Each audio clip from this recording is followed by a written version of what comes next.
Do you remember LA Gear? Known for its flashy, colorful shoes, which were often embedded with studs and veneered with lame fabric, LA Gear dominated the shoe market during the 1980s and the early 90s. Welcome to Eric C. Productions. If this is your first time watching one of my videos, please hit the subscribe button and hit the notification bell so that you get notified of my latest videos that are posted daily.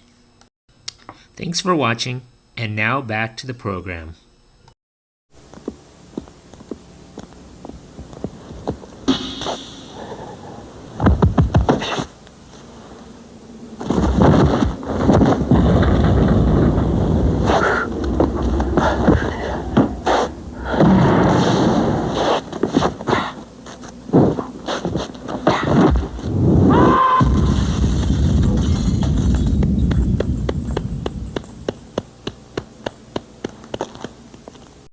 LA Gear originated from Los Angeles, California. Robert Greenberg was an enterprising man who came to Los Angeles, California. He was first a hairdresser and moved on to sell wigs and electric tweezers. After a couple of failed business ventures, Greenberg turned to selling shoelaces. After its success, he decided to branch out into women's apparel.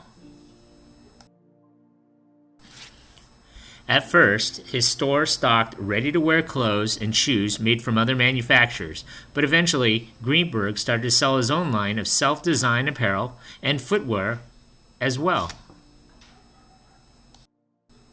LA Gear came into existence in 1982.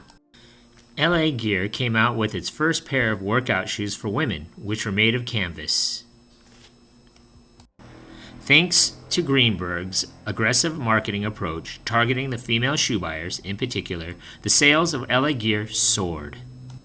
In 1986, Greenberg took the company public. Greenberg went on to diversify his products with various shoes and apparel.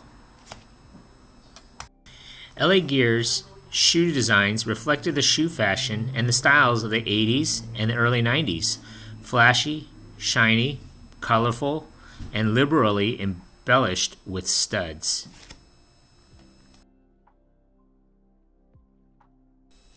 In 1990, LA Gear's sales skyrocketed to $818 million. Those kinds of numbers put LA Gear behind Nike and Reebok in terms of sales. Several other NBA stars wore the brand: Karl Malone, Hakeem Olajuwon,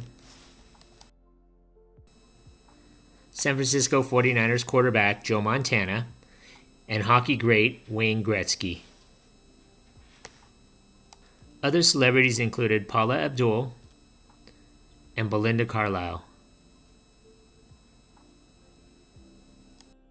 Encouraged by the success and popularity, LA Gear decided to challenge Nike and Reebok by manufacturing men's athletic shoes, hoping to extend its market share.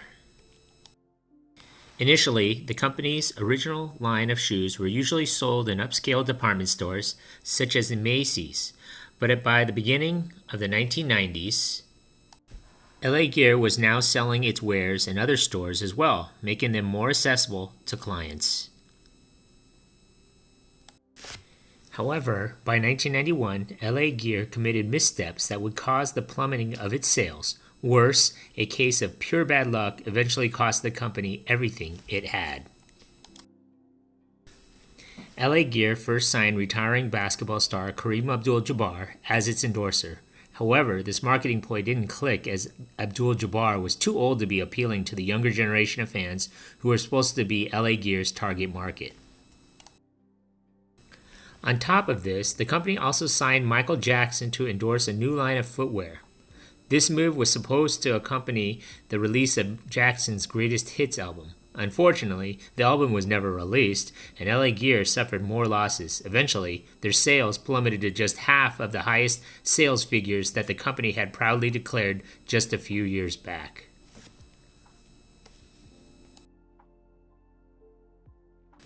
In 1994, the company was forced to abandon their line of men's sports footwear line and return to marketing women's apparel, trying to recover from their losses somehow, but this failed too.